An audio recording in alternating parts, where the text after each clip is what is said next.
And the Oscar goes to Parasite. If you were a fan of the Oscars or awards season, you could not help it but to feel a sense of elation when Parasite took over the world. Before the world shut down, the 92nd Academy Awards gave us one last truly global celebration of cinema as Parasite made history. 1917 was a technical marvel. Joker split the room, and somehow Cats walked away empty-handed. This is the first installment in my new Oscars Retrospective series where I ask a guest to choose a year and we recap and reflect on that Academy Awards ceremony and year in film. And this time around, for the very first one, is the 2020 Oscars with my good friend and special guest, Jonathan Fujii.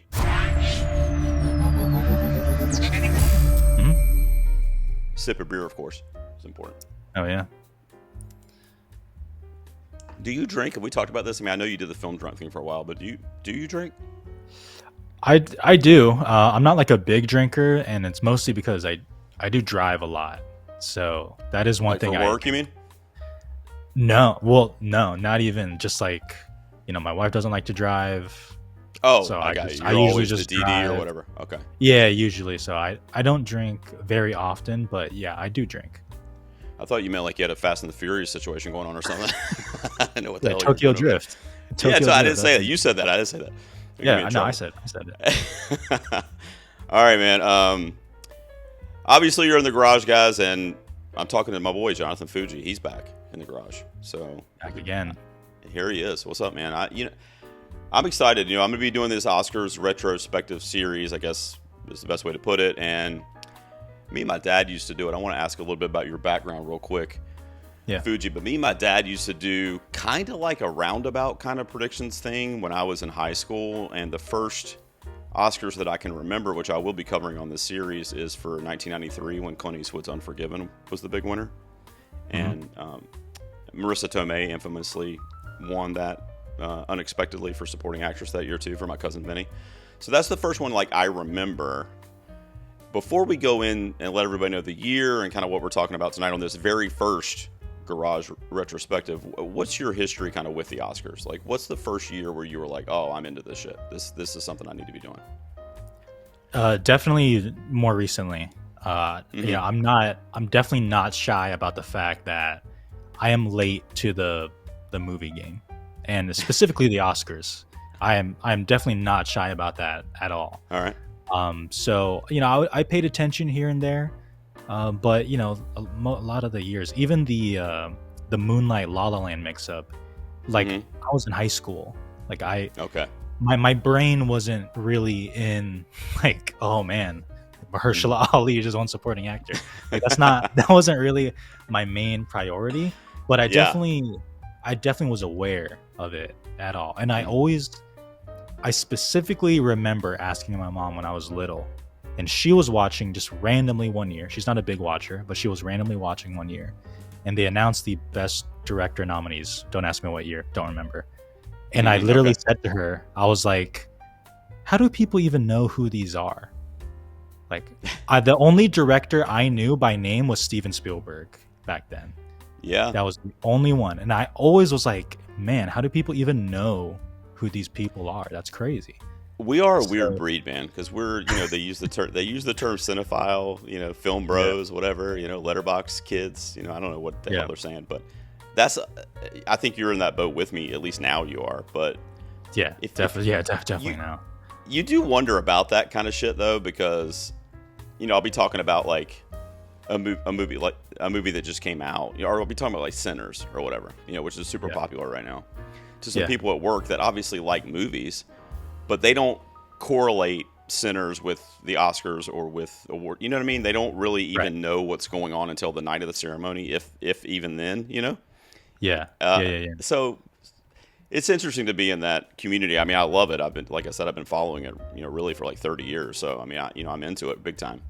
The ceremony took place. It was the 92nd Academy Awards. It took place on February 9th, 2000, which is the first thing I want to ask you about, because this is kismet, right? Because unless I'm misremembering this, didn't COVID like hit the world like a month later, right? Yeah, it was March, like the beginning of March was when it was like, all right, 2 Right. weeks shutdown. It isn't that correct? I mean, I don't know if because I was researching this and I remember that, but I didn't like really. It didn't really dawn on me until I was making these show notes for us. And I'm like, you know what, man? They do the Oscars almost always in March, at least the last few years. So had it not been scheduled for early February, we may not have had the ceremony. I mean, you got to imagine, or maybe there wouldn't have been people there, or I don't know how they were zooming it or whatever. I don't know how they would have done it. But Yeah. did that register with you that was kind of That's weird? So it definitely registered with me that COVID happened about a month later. That Sure. definitely has registered with me. But what you just brought up, I had not thought about, which is Yeah. everyone complains like, man, the Oscars, they're in like mid-March. We need to move this up. I did not think about if that happened that year, it probably would have been delayed. And then like, who knows what would have happened. And then, I mean, obviously we'll get to Parasite, but that movie's whole legacy and the winners of everything would have been changed. So like that is, I haven't thought about that. No host this year, and I know they've played with that idea before. We had Conan O'Brien, the most recent ceremony, which I thought was great, but there was no official host for this ceremony. What are your thoughts on that whole argument? Do you want a host? Do you need one? Yeah, so I've come around on. I think we need a host for sure. I definitely like. I thought Conan O'Brien, pretty much for the most part, was great. Jimmy Kimmel, I go back and forth. Sometimes I'm like, okay, y'all are actually too harsh on what he's doing, and other times I'm like, get the fuck off the screen, Jimmy Kimmel. So, like, I get it, but this ceremony in particular, and I try to find most of the ceremony like online. It was a little hard to find, but I got bits and pieces of it. This particular year with no host wasn't that bad, at least from what I remember and from the bits and pieces I saw. It did still feel like it had a decent enough flow to carry us through. Maybe it's because, I'm sure we'll talk about it, looking back on it, 2019 was an incredible year for movies. Maybe that was just enough to kind of pull everyone through the ceremony. But there were some other years of the Oscars where we had no host, where it's like, Jesus, this is really falling apart. It feels like this was not one of those years to me, again, from what I remember. I agree with you. I think that in a weird kind of way, which was probably not the Academy's intention, is that they kind of proved with this year that you don't really need a host. You just need some charismatic presenters, a couple really cool, bits, and maybe even some emotional ones. Like I remember Billie Eilish did the Beatles Yesterday for the In Memoriam. I thought that was a great performance. I remember that moving me emotionally that year. And then some funny stuff. I asked you to pick out a highlight from the ceremony aside from the winners that we're going to be discussing. I'll give you mine real quick. But I'm a huge Swiftie. I love Taylor Swift. And Cats came out in 2019, right? Tom Hooper's Cats, which was the movie adaptation of the popular musical. And it was a fucking train wreck, right? I mean, it was a garbage can, okay, of a film. But it was like a guilty pleasure for me, and I think a lot of it had to do with Taylor Swift being in there, and it was just so, like, silly and, like, I can't believe this is real kind of situation. And they had a bit on the ceremony where for visual effects, they had James Corden and Rebel Wilson come out in their Cats costumes. Yeah. And they were acting like they were cats. They were playing with the microphone and, licking their arms and stuff. It was super silly, super stupid. And honestly, I'm not really even a fan of either one of those people. But I just remember that bit like cracked me up because in the moment back in 2020, I was kind of thrilled that Cats was getting a mention at the Oscars, Yeah. That would be a highlight for me, even though that's like one of the worst movies of the year kind of consensusly, but it was just so funny to me, that bit. What was one of the highlights for you aside from the actual envelope opening? Do you have one? Yeah. And it's one that comes and goes. I think last ceremony had something like that, but I was watching this at my then girlfriend's house, and her sisters would come in and out, and they're all younger than us. So Well, everybody's it younger was- than me, but okay, go ahead. yeah. So they're not like big into like the movie stuff basically, but I remember this ceremony did a really good job at showcasing the technical awards. Yeah. And because I think almost everyone has a level of interest in Best Actor. It's very easy, star-studded, easy to comprehend. And I understand that Best Makeup, Best Score is not going to hit the same. I get that. But this one, like they played the scores live, like in the symphony there. I remember they would just do a very simple, easy, like wipe before and after for visual effects. They showed the behind the scenes of the makeup, like even the way they announced screenplay of just like a simple them typing out on the screen. Right, I love that too. Is going. Like little things like that. I remember her little sister, my girlfriend's little sister, again, who does not care. She was like, "Oh wow, like that's so cool." Like she said that out loud. And I'm like, that is such a easy thing to do. I think every year, that shows people like how cool making movies is.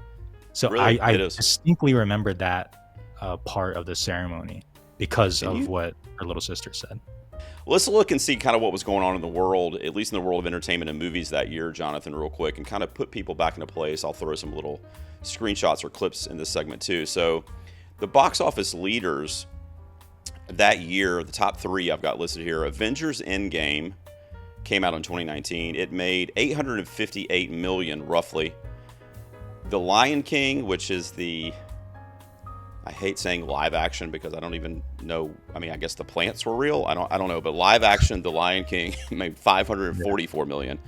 And then Toy Story 4, which was our animated feature winner at the Oscars this year, made $434 million. So you have a couple, kids/family films, and then Avengers Endgame, which was the ending of this culmination of this whole thing that started back in 2008, really. And you thought it was over, but guess what? It's not. It's still going on. So I don't know what phase they're in right now, but I have a headache. So the highest grossing Oscar nominee, for Best Picture at least, was Joker, which made $334 million, which I remember being surprised at the time in 2019. And then I remember being surprised again when it got nominated for as many Oscars as it did. It had the most nominations the year that we're discussing. I believe it was 11 that it got nominated for that year. It only won 2. Looking at this box office situation with the movies I just listed and the Joker, of course, when you think, because I agree with you that 2019 was a stellar year, it's kind of weird to me that these 4 movies are kind of the representation of 2019, because I think that does not do it justice. Do you get what I'm saying, or no? Yeah. No, totally. Yeah. I totally agree with what you're saying.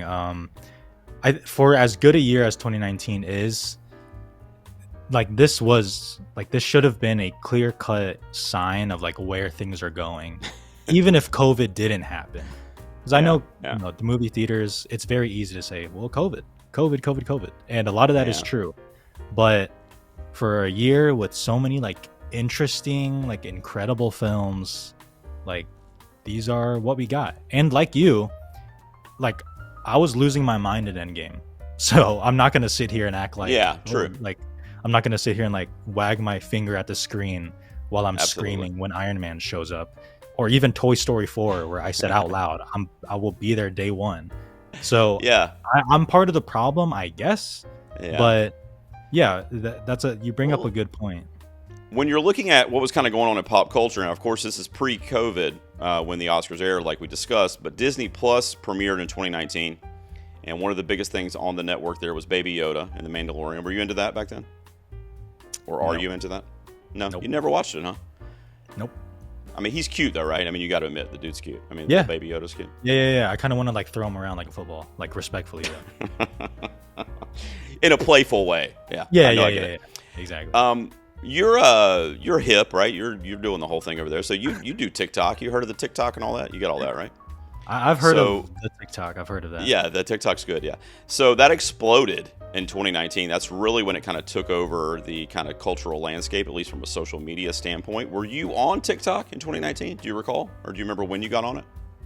No. I got on TikTok like this year, basically. So I definitely was not on TikTok in 2019 through COVID, none of it. A couple other big things, or one really big thing in entertainment news I wanted to mention is Game of Thrones ended its run in 2019. That was a show, actually one of the last shows that I personally watched every single week. I had to tune in. It was like must-see TV on Sunday nights. The ending, did you watch it? Did you watch Game of Thrones? Did you ever get into it? I've seen like the first 2 or 3 seasons of Game of Thrones, but I know what happens. Yeah, so they kind of rushed it a little bit. Ended Yeah. on a bit of a downer. It was a very epic, sprawling piece of cinema, really, on TV. But you know what I mean. And then they just kind of ended. And, the last season was really rushed. I didn't hate the ending like a lot of people did, like people that read the book, and that's always an argument. But it was a very divisive season and a very divisive finale. But I was Team Khaleesi. You know what I mean? When she was riding the dragon, I was all in. So that's all I'm going to say. What was there anything that happened in 2019 or that you found when you were doing your research for this episode? Any pop culture events that kind of stood out to you that you wanted to shout out? Yeah, a few. Go for it. You kind of mentioned it with Game of Thrones. I mean, that was the year of Endgame, Game of Thrones, and the Rise of Skywalker for Star Wars, the end of the trilogy or whatever. And the only reason I bring that up is because I remember I was working at Apple at the time, and our manager brought us in before we opened, and we all watched the trailer for the Rise of Skywalker. And Star Wars is a franchise I never really got into. Okay. Just because I'd never, not because I watched it and I'm like, this is bad, just because I was never really introduced to it. So I was sitting there watching the trailer and I was like, all right, like, yeah, it looks like a Star Wars movie, and everyone's like losing their minds. And then they all ended up hating it when it came out anyways. So like the end of a bunch of very important things, so, end with Endgame, Game of Thrones, Star Wars. That's true. Maybe it was a sign because, again, COVID happened in 2020. Something was going on in the universe. So, you're onto something. Something was going on. And asking my guests, like, hey, almost 100 years of Oscar ceremonies. You're probably not going to be able to find stuff from like pre-50s or 60s, but, hey, they had it for the last 97 years. So whatever year you want to cover, I'll get as much information together. I'll put together an outline and we'll cover it. And the first thing you threw at me with very little hesitation was 2020's Oscars, which is for 2019. So why did you want to do this one with me for an hour talking about this year at the Oscars? And I think I know, but talk to me a little bit about how you felt or what you remember from Parasite that year. I mean, a few reasons. This has been stamped with just an official legacy-defining moment for movies, for the Oscars, that whole year. That's one. But also, I feel like this was really when like film Twitter like exploded and like really got on the scene just because of the history-making moment.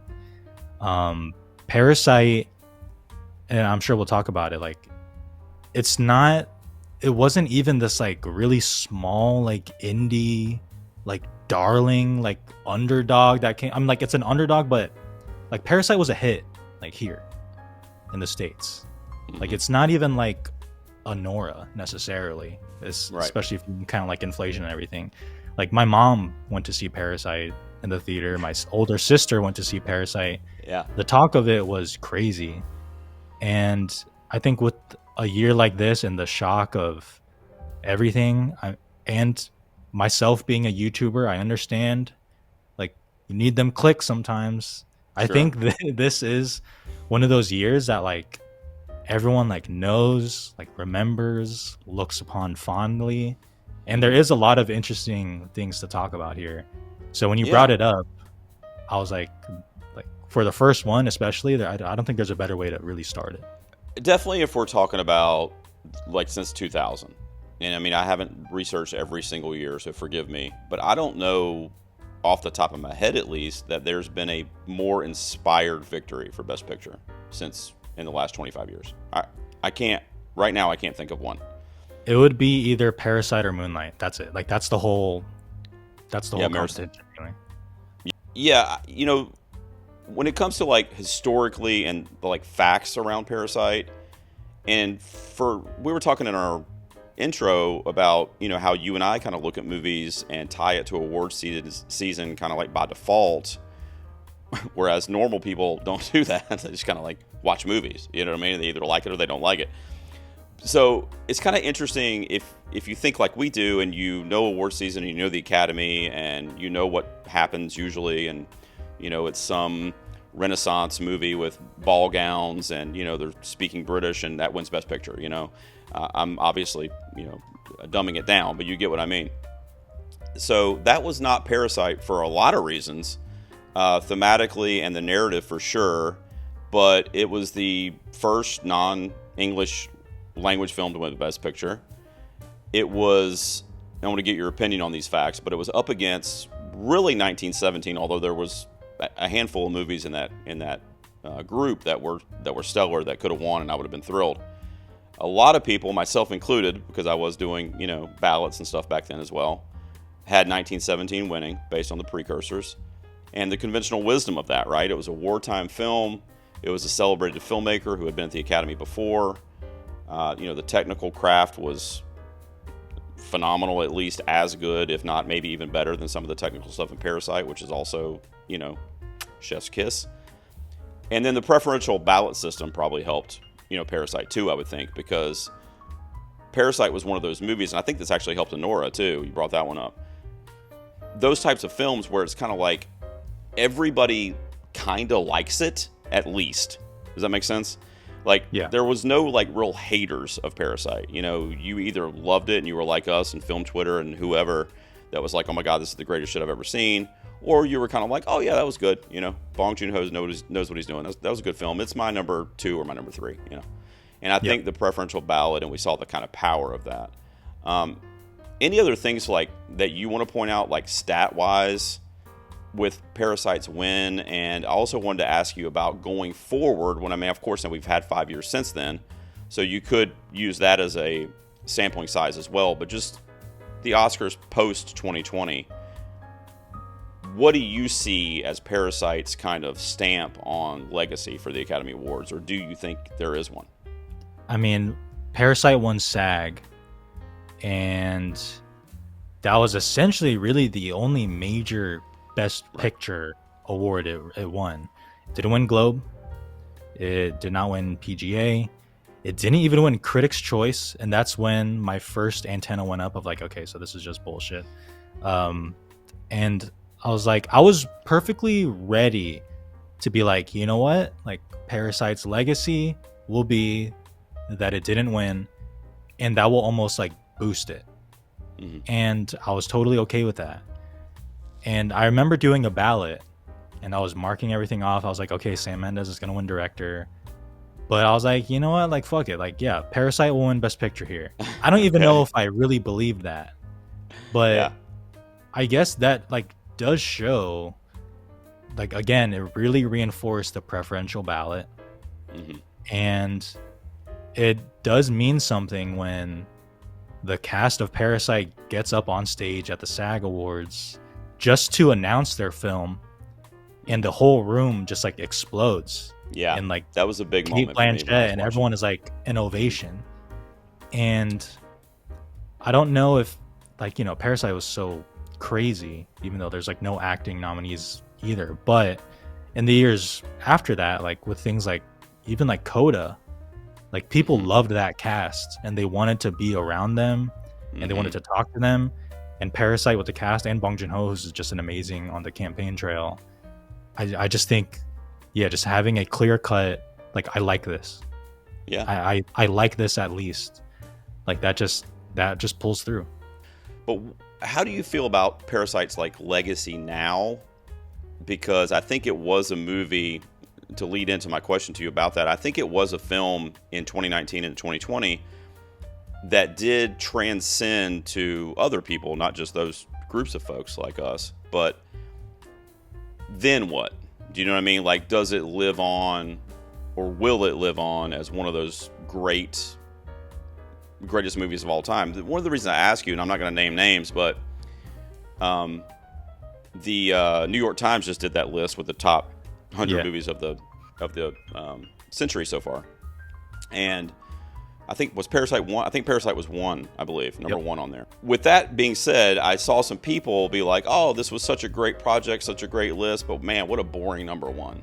Of course they're going to say that's the number one. And those kind of comments, and I'm like, wondering about the legacy of Parasite, and because it was so wholly embraced by literally anybody that has anything to do with film, does that kind of hurt it in the long run, where it's kind of like one of those movies now that's, I don't know if bully's the right word, but kind of seen like a bully to other independent films that might come along, if you get the phrasing that I'm trying to use there. Yeah, I mean, who really knows? But I tend to believe that like it's fine, it'll be fine. I mean, Yeah. I guess the main reason I say that is because I think it has a lot of things going for it. You know, subjectively, again, I think most people think this is at the very least a good movie, but B, it is extremely accessible. Like I know it's dark, so like hear me, I want to say this, but like it is like a fun movie. Like when you're going down the basement for the first time, everyone is like, "What the hell is going on?" It is like as much as I love a movie like Roma. Again, I'm not gonna fire up Roma on like a movie night with my friends. With all due respect, my friends are gonna fall asleep. They're gonna fall asleep. Yeah. But like Parasite, when it came out in IMAX, again, multiple people were like, "Yo, we got to see this. Like, we got to see it in IMAX." And to the list that you pointed out, they actually released two of them. They released one with, you know, actual people in the industry, for which Parasite was number one, and then they tabulated the New York Times readers, which I think was over 200,000 ballots, and Parasite was number one. Okay, yeah. So there you So go. that's it. And since the conversation is like, oh, that's like a boring pick, I actually think that reaffirms like how good Parasite is. Because if someone wants to have an actual interesting conversation of like, who's the greatest basketball player of all time, and someone says Michael Jordan, then it's like, oh, of course you're gonna say Michael Jordan. It's like a boring conversation, Right? But I mean, that almost is like, that's kind of why. And again, they are teaching Parasite in like film school, because I know actual people who was like, I gotta watch Parasite for film school. So it's already stamped. You know, the influence I feel like is huge, and I think the legacy is going to stand the test of time for this movie, if for no other reason because of the historical asterisk that's going to be next to that title now. You know, the first Korean film to win Best Picture. So it's historic, you know, and that's going to be remembered, I think, at least in Oscars history and in film history. But it did influence, I think, for the better, our award season after that. I mean, the international influence is something that everybody talks about now, you know, 5 years removed from Parasite, but that wasn't really part of the conversation, at least not for Best Picture pre-Parasite. You know, you weren't going into an award, so certain, or at least not very many of them prior to 2020, thinking like, oh, you know, is the international feature or nominee going to be in Best Picture and upset whatever, insert the blank? Or is, you know, this international movie that uses no English going to win the SAG Ensemble? Like, you weren't thinking that prior to 2020. So I think Parasite really helped us. I mean, this is going to be maybe a reach for some people, but I think it really helped us get to a place where The Substance could be nominated for Best Picture. I literally do believe that in my heart. So do you have any opinion on that? Do you agree with me? Do you think that's a reach? What do you think? No, I totally agree. I mean, it is kind of funny because Parasite is like the first and only Korean film recognized by the Academy Awards, even though I think Korean cinema is arguably one of the most popular forms in like America and like the West. Korean cinema is like very popular. So that's kind of funny. But I do totally agree with you. Like we see, you know, I'm Still Here was nominated. We had Anatomy of a Fall and The Zone of Interest both nominated in Best Picture. And you know, I don't know if we can pinpoint like Parasite as like a breaking moment when the Academy was like, we should like open this up a little more.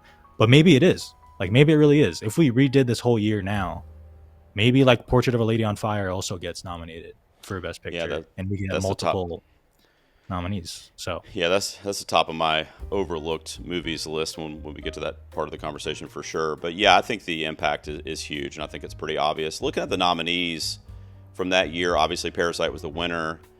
The rest of the Best Picture nominees were Ford versus Ferrari, The Irishman from Scorsese, Jojo Rabbit, Joker, Little Women, Marriage Story, 1917, and Tarantino's Once Upon a Time in Hollywood. Do you think, so you said that, I know you said you put Parasite on your ballot, and that sounds to me like it was kind of like where you put $5 on the underdog to win the game, hoping you'll win $100, you know, that kind of thing. Yeah. Yeah. So I get the mentality there, but do you, obviously a strong year and a strong group. Are there any movies in this group that did not belong there? And if so, what should have been in there? All right, so I guess that's a tough question to answer. I mean, if you're just straight up asking me, like, what is my least favorite movie? Yeah, I mean, it's your opinion. Yeah. It's actually, it would actually be 1917.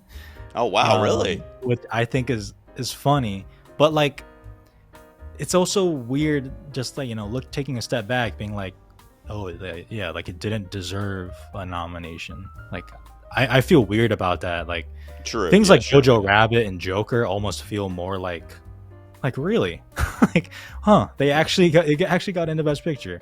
But I mean, I think this is a good lineup. I think this is an excellent lineup. I am totally okay with these nominees. But 1917 would be my least favorite because I do think it is like a Call of Duty mission. But That's cool that to hear you say that. I'm glad. Okay. It's interesting that you said. I love 1917. I think I like it. I mean, I haven't really seen it in a few years now, but I think I liked it more for the craft side of it. For me, I've already kind of said that I was down on the Joker a little bit, so I don't really need that to be there. And when I was watching some of these clips from the ceremony, of course, Bong Joon-ho ended up winning director as well. We can touch on Best Director real quick and how fucking cute he was during award season. I mean, he's just the best. But when they show that little screen of all the director nominees and Todd Phillips is in there, I still just go, what? Why? What? It just seemed like one is not like the other in terms of like literal legends in Hollywood that were in that group that year. Looking at Best Director real quick, and then I'll get your opinion on that. So obviously, Bong Joon-ho for Parasite was the winner. Marty Scorsese for The Irishman. Todd Phillips for The Joker. Sam Mendes for 1917. And Once Upon a Time in Hollywood, Quentin Tarantino. I mean, am I right? I mean, Todd Phillips, even if that was a well-directed film, which I'm not saying it wasn't. I mean, he's a better director than I am. That he's the outcast in that group, I feel like. Yeah, no, totally. And again, I'm someone like, I like Joker. I like it. I think it is a perfectly fine movie. Yeah, it's fine. It is very weird because, as we have seen with the director's branch, they are like pretty snobby.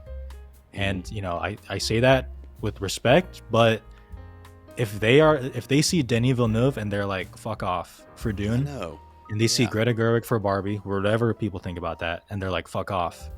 But then they're like, this clear homage to Martin Scorsese, like Todd Phillips has just straight up said that, like a Joker movie, and they're like, yes, brother, come into our campaign. Like, it is a very strange nomination.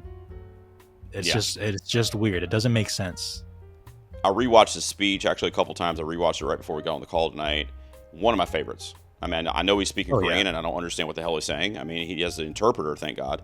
But just him, like his reaction, his gratitude, him literally thanking Tarantino and Scorsese, who are in the audience and who are among the nominees, like, hey guys, I used to watch your stuff to be inspired to do, what Parasite ended up becoming. It's basically because of you guys, and he has Marty stand up and they give Scorsese a standing ovation during his, I think that was during his director speech.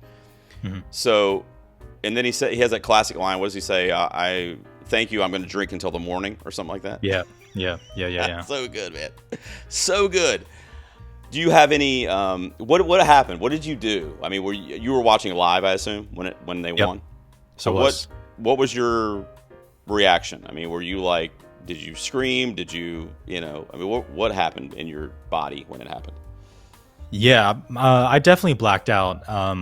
That was like him, like, how should I put this? Parasite winning Best Picture over 1917 was way more feasible than Bong Joon-ho winning over Sam Mendes, because Sam Mendes was like winning everything. And Sam Mendes won DGA, and that stat is a very strong stat. 1917 won PGA. So like DGA, PGA, like even if Parasite won Best Picture, which again I put on the ballot, like I still put Sam Mendes for 1917 because all the signs are going there, and it did make sense. It's a war film. one shot, insane technical craft, like big scale, showy. That's kind of what they like. So when Spike Lee didn't even say like "and the Oscar goes to," he just straight up shouted his name. Bong Joon-ho, Bong Joon-ho. Yeah, That great. like, yeah, it was just insane. The speech is genuinely an all-time moment. Like that is like a perfect encapsulation of what the Oscars can be. And I realized that was almost like a too perfect a moment of like two legends that have championed this Korean director, like underseen still, and he has a moment to thank both of them. Right. Which I think is funny because Todd Phillips and Sam Mendes, he's basically like, oh yeah, you guys are great too. Yeah, your stuff was good. Like, yeah, you guys are cool too. You guys are directors as well. But Congratulations on being nominated. that's just an amazing moment. And yeah, Yeah. that was the time where I was like, wow, it's like actually going to happen. Like they're really doing it. Like out of all the organizations, like the Academy is the one to like do like the right thing. Like the Academy out of all of them, it was just crazy. We've covered Parasite pretty in depth, and it didn't really come into play in the acting category, so let's dive into those real quick, and I want to get your impression on those. So we'll start with the supporting categories, two of them, obviously. Actress in a supporting role. The nominees were Laura Dern, who ended up winning for Marriage Story, Kathy Bates for Richard Jewell, Scarlett Johansson for Jojo Rabbit, Florence Pugh for Little Women, and Margot Robbie for Bombshell. Quick thoughts on this group as a whole. It's interesting. It's an interesting category. I think it is. I like the performances like individually, but for some reason when I look at them as a group, I'm like, man, this is like a weird category. Mm-hmm. And I mean, this is a common theme with all the acting, but I guess that's the one downside of this ceremony is that we had all sweepers in every category. Like none of them lost at all. It's weird because we, especially us, people like us, we do predictions and all that stuff, and it's like we want to be right, but at the same time, it's like, why did that happen? I didn't want that to happen. But it's like, yeah. But I did because I knew it was going to happen and I predicted it. But it's just a whole weird thing that we put ourselves in. I don't know why we do it, but so Laura Dern wins here for Marriage Story. What about the Marriage Story performance? Because I can remember this year, and it's probably my bias, but I am absolutely head over heels in love with Florence Pugh. And I can remember really pulling for her this season. Also, the fact that it was a Greta Gerwig film. So she would have been my pick. But what do you think about that performance from Dern? And are you okay with this victory? Yeah. I'm totally okay with this. I was okay with it at the time. I'm still fairly okay with it now. Would it have been my choice? No. I actually think I agree with you. I think Florence Pugh in Little Women is the one that has stayed with me the most and the one that I just felt the strongest about. But, and again, maybe it's just my feed. Sometimes her speech that she gives in her little monologue in the movie, which really won her the Oscar, will pop up. I think it's like great. Like, I think it's perfectly delivered. I know some people just find it very boring. No, it's good. It's real good. I think it's good. I think this is a totally okay winner. I remember in the Globes when, Jennifer Lopez was nominated then, because she was a big snub here for Hustlers. I was like, I was almost kind of like rooting for Laura Dern just because I personally liked the performance. I felt it was a little bit stronger, and I liked the movie more too. Mm-hmm. So once she won then J-Lo. Because once Laura Dern won the Globe, then I'm like, okay, it's over. Like she's steamrolling the rest of the season. And I wanted to point out another one of my favorite moments from the night was when she gave her speech. Even though I would have given it to Florence Pugh, but she's given her speech, and Bruce Dern's her father, and she has acting parents, and she kind of came up with that in the history of her family, and she has this line, I'm probably going to butcher it, but something to the effect of, they tell you not to meet your heroes, but I say if you're really lucky, you have them as parents. She thanks her folks that they're her heroes. Which amazing. I thought was great. No notes on that speech. Yeah, it was really, really good. So the other supporting category, which I was very, very thrilled about, went to Mr. Brad Pitt. He won for Once Upon a Time in Hollywood for supporting actor. I just actually on this channel a couple weeks ago did my ranking of supporting actor wins of the last 10 years, and he was my number one. Wow. I just think it was a career win, I think. I don't necessarily think it was his best performance. But if we're not going to nominate people for their best performances, we give them the awards they're nominated for. You know what I mean? But it was Brad Pitt for Once Upon a Time in Hollywood, also Tom Hanks for A Beautiful Day in the Neighborhood, Anthony Hopkins for The Two Popes, he was not present at the ceremony, Al Pacino for The Irishman, and Joe Pesci, who was also not present. So 2 of the 5 were not there on the evening of the awards, which I find interesting. I don't think Anthony Hopkins was there when he won for The Father either. I don't think he ever goes to He these was things. not. He was not there. Yep. He won for Hannibal Lecter. He's like, all right, I'm not coming back. You guys can do whatever you want. So what about this group? So are you as thrilled about the Brad Pitt win as I was, or would you have given it to someone else in this group here? It's not number 1 of the last 10 years happy, but looking at it now, yeah, he probably would have gotten my vote as well. This is a very like all legends category. Mm-hmm. Yeah, it really is. Tom Hanks, like Anthony Hopkins is still one of like the best actors alive. Obviously Al Pacino and Joe Pesci. It's just an incredible like stacked lineup of actors. I think you can debate about the performances. You know, like I like pretty much all of the movies there, but yeah, Brad Pitt. Again, it's not his best role to me. It's not his best performance, but I agree with that. This was a good combination of like it's time, and also this is like the right movie for it. When it comes to the leading roles, a little boring in actress, but let's go through it real quick. So the nominees were Renee Zellweger, who was a sweeper that season also for Judy, Cynthia Erivo for Harriet, Scarlett Johansson, double nominee on this night, this time for lead for Marriage Story, Saoirse Ronan for Little Women, and Charlize Theron for Bombshell. What do you got, man? What do you think? I'm not a big fan of the Zellweger win. I mean, performance. A movie. I don't really like that movie. I'll just go ahead and tell you. This is just upsetting. Like, right? I'm crashing it's out. just. I mean, it's such a boring choice. Like, I don't understand. This happens sometimes each year, where like as soon as a movie premieres, everyone's like, "Okay, we're doing this." Like everyone understand, fall in line. Here we go, guys. Yeah, we're doing this, and we're just gonna go all the way. You're right, and it doesn't matter. And it's so weird because she already had an Oscar for such a mid movie, and everyone is like, I know. "We're still doing this, like 100%." And that doesn't mean she's bad. Now. Yeah, it doesn't mean she's bad, but like, I don't understand why we just decide this is happening with like no competition. I know. Like, it's just boring to me. It does feel that way, though. You're right. And Saoirse Ronan was right there. I mean, you know, she would have been my pick, by the way. Scarlett Johansson. I mean, even like Charlize Theron in Bombshell is like a more interesting performance than, to me, Judy. Like a level of resentment sets in after a while, where you're like, oh, somebody else gave it to her. Great. That's only going to make it even easier for her to win the Oscar now. And then the next body does it, and then you're like, oh, thanks, guys. You know, this is never going to change now. So you just kind of start resenting it, even if you kind of like the performance, you know? When it comes to lead actor, I also was not super thrilled about this one, although I think it was probably about time for Joaquin to get an Oscar too, kind of like what we were saying with Brad Pitt. But it was Joaquin Phoenix for Joker. I know you're a bigger fan than I am, so maybe you're okay with that. Antonio Banderas for Pain and Glory. Leo for Once Upon a Time in Hollywood. Adam Driver for Marriage Story. That's my pick. And Jonathan Pryce for The Two Popes, which is also the film that Hopkins was nominated for. What do you think about this group? How did you feel about the Joaquin win, but also that speech? Do you remember the speech where he's talking about the cow and using the milk for his coffee and all that shit? Do you remember all that? Yeah. Go ahead. What are your memories of this thing? I feel essentially the same as like Laura Dern, where I was like, okay, like sure, like it is a good performance, and it did feel like, hey guys, like this is Joaquin Phoenix. He's one of the best actors we have.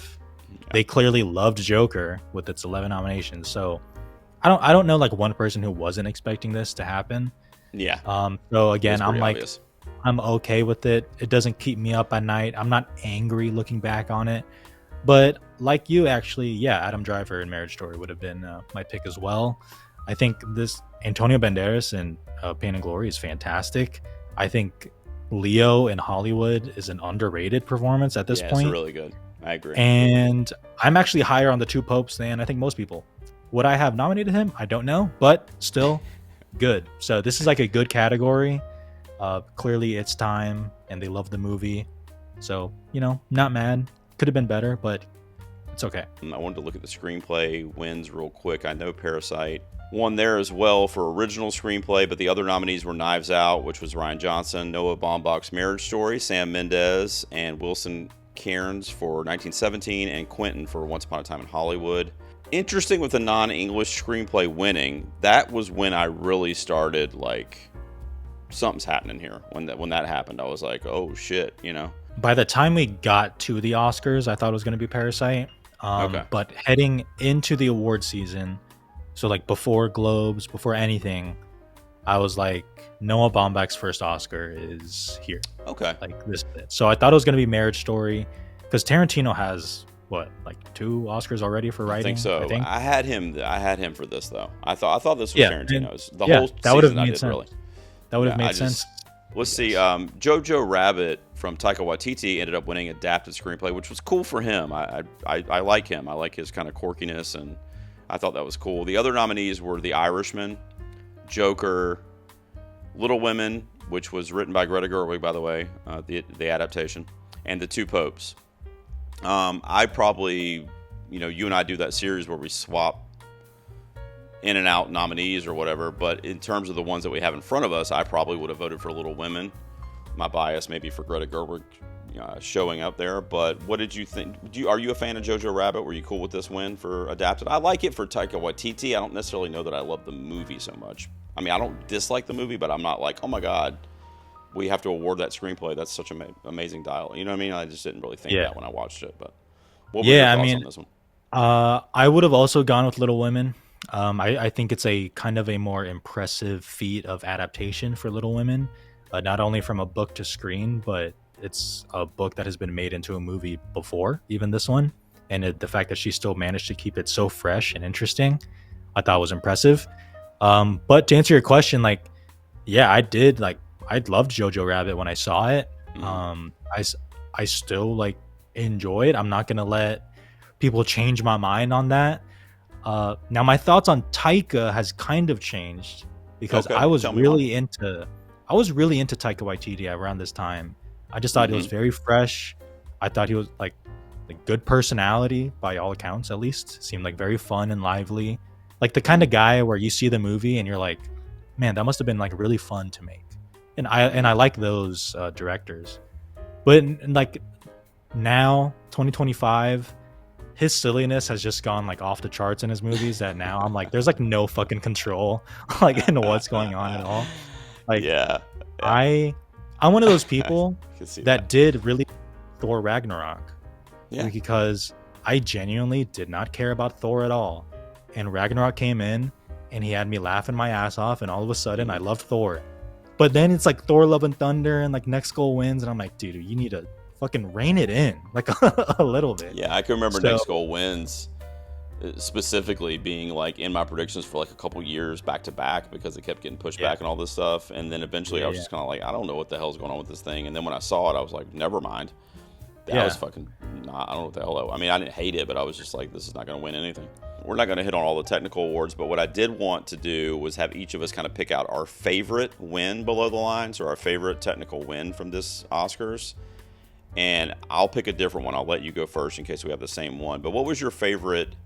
Why don't we say non-Parasite too? Just because we've talked a lot about Parasite. So what was your favorite non-Parasite technical win from this ceremony? I'll go with production design for Once Upon a Time in Hollywood. That is the one I was going to pick. I fucking knew that. I was joking with you the other day on text. I told you that we're film soulmates because we have the exact same opinions on all this shit. But that's what I was going to say too. But go ahead. I got another one in my arsenal.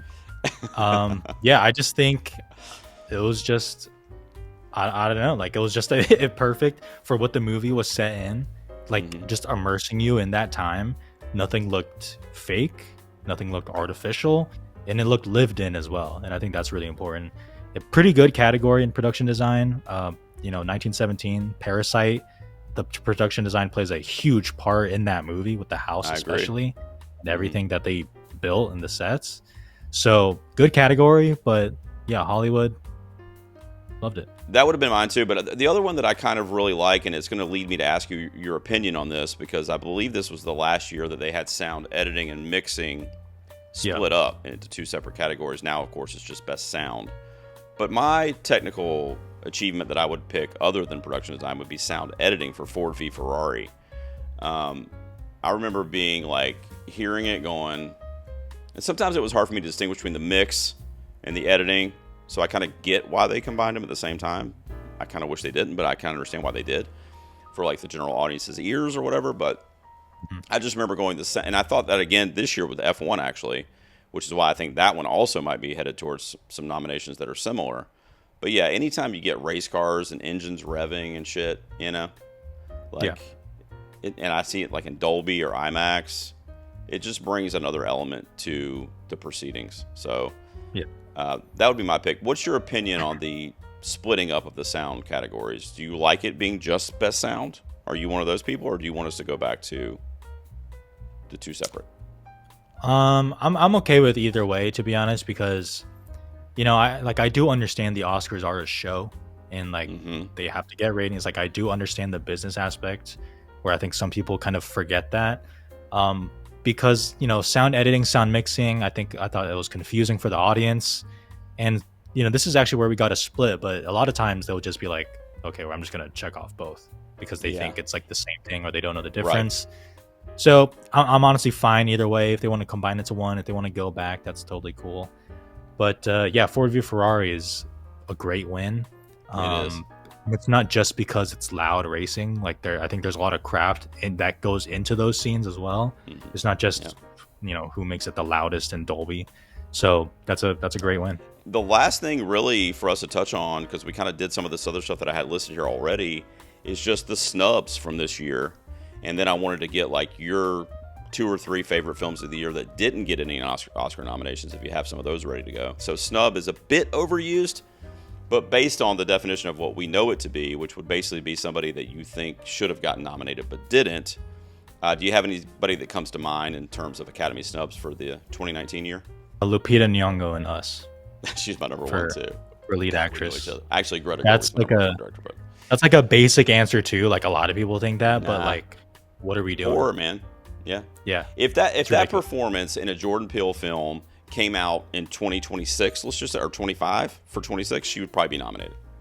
Based on, and that's the whole Parasite wave. That's what I'm trying to tell you. It's like how it's kind of started a trend in the other direction of it being okay to not have to, nominate Gone with the Wind every year. Do you know what I mean? Like we can start doing this weird shit with blood splattering all over the place or psychological whatever, And I'm not even kidding when I say that I think her performance was strong enough that if it had happened in a different year with a different voting body and the trend had already started, she could have been nominated. I'd say something similar for Emily Blunt in A Quiet Place too, who got a SAG nomination that year.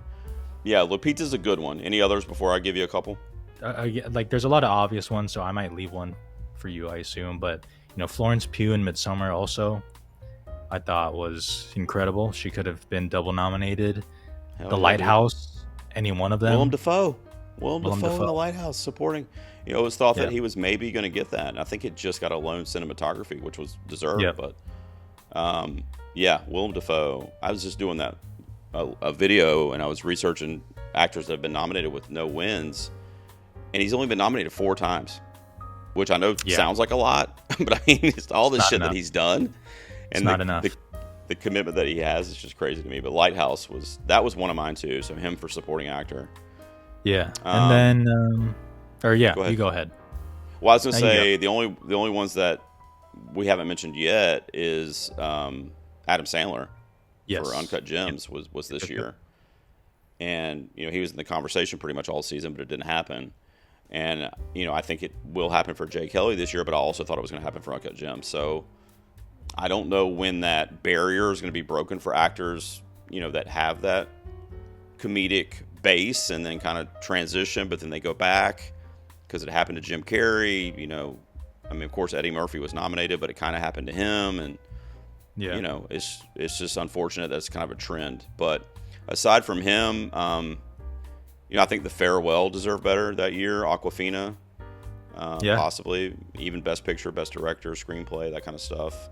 And then we already talked about Greta Gerwig. That would be my number one actually for director, and then it would be Lupita. But those are some. Were there any that I didn't mention that you were going to add? I know Taron Egerton and Rocketman got a decent amount of precursors also. I think that was considered a snub at the time. And to see the music biopics performances that are getting nominated and winning in some cases. Sorry. I know. It's just weird. What? Like, yeah, it was so good, man. Okay, last thing we're going to do on these retrospectives is I'm going to have my guests give me... Do you think you could do 3, or is that too much on the spot? Can you give me 3 movies that did not get nominated or didn't get enough love? We can just put it that way, because it may have gotten one random nomination or whatever. So give me 3 movies that year that you feel like deserve some Academy recognition. Yeah. Uncut Gems. Portrait of a Lady on Fire. Yes, bitch, yes. And you know, okay, this movie's complicated now because of the person, but I loved Honey Boy when it came out. Dude, you're taking all mine, bro. So, but I have that one on here too. No, I know the Shia thing is, you know, whatever, personal life, but as an actor, when he's in the role and he's doing the thing, he's great. I mean, he's fucking great. Like, if you didn't know anything about him outside of a film set, you know, he would be one of the greatest right now. Nobody would be saying shit except how good of an actor he is. But all the extracurricular stuff, you know, I mean, it happened. It's out there. It is what it is. So, you know, same thing could be said for some other actors that would fall in a similar boat. But I remember when Honey Boy came out, and it's been tainted a little bit in the last couple of years because of some podcast interviews he's done where he's basically like, yeah, I embellished that story. My dad didn't hit me and, you know, this and that. And, you know, I was really shitty to my dad. I shouldn't have painted him in that way because that's not how he was. But I remember at the time thinking like, wow, how cathartic that he made this movie with Noah Jupe, that he's essentially having to relive all this seemingly horrible shit as a kind of a form of therapy and art for himself. So I hate that it kind of wasn't that. Boy, I agree with you. And then you said all the other ones that I would have mentioned. Booksmart's another one that I kind of want to just give a shout out to. Olivia Wilde's direction, even screenplay for that one. And, you know, the performances too. I mean, it's a comedy and that doesn't happen a lot, but it was a unique twist on that kind of typical, you know, high school comedy. And I thought it was very inventive. It was one of my favorite movies of that year. That's the only one that you really haven't said yet. And I agree with, as usual, everything else that you said. So I really enjoyed discussing this with you, and thank you for pitching this, a year that I at least remembered, because my memory is fading, brother. So I'm glad that you picked one that I can remember happening. Discussing the 2020 Oscars with you was great, and Parasite, as we've said a million times on this episode, is one of my favorite wins in Oscars history. If you're watching this video on YouTube, if you're listening to the audio, I would love for you to comment on what your favorite win of 2020 was, or what maybe the biggest snub was that we didn't mention. I love getting comments from you guys, and I'll try to respond to as many of them as possible. Fujii, you come over here all the time. If they're members of the garage and they are regulars of the garage and they watch my videos, they probably know you, but they should. If they don't, especially as we get closer and closer to the award season, and I know you're doing all kinds of stuff with movies, and I can't scroll on my damn phone on my break without you popping up in my shorts. I mean, thanks. You know, it's like, you know, the algorithm has been taken over, but it's okay because I love you. Tell them where they can find the X-Film Drunk over there on YouTube, man. Yeah, you can just find me at my name, Jonathan Fujii, on YouTube, Twitter, Letterboxd, Instagram. Should be easy to find. I love it, man. I really appreciate you being here. This was great. I know it ran long, Yeah, but it was good to go down memory lane for this Oscars for sure, man. To start this retrospective series off, guys, we'll be doing these at least once a month, and I'm going to let my guests pick the year. So who the hell knows what's going to happen? But we'll be going through this, kind of talking about the winners, just like we did tonight, with whatever year is chosen by my special guest that particular month. So we'll be back next month with another retrospective. I think we're going to be doing the 2011 Academy Awards with my buddy Cody from Next Best Picture. So I think that's the one that we have next on the docket. Until then, I'll see you guys next time. Fujii, thanks for being here. I know you'll be back sooner than later, brother. I'll talk to you then. Yeah, thanks for having me.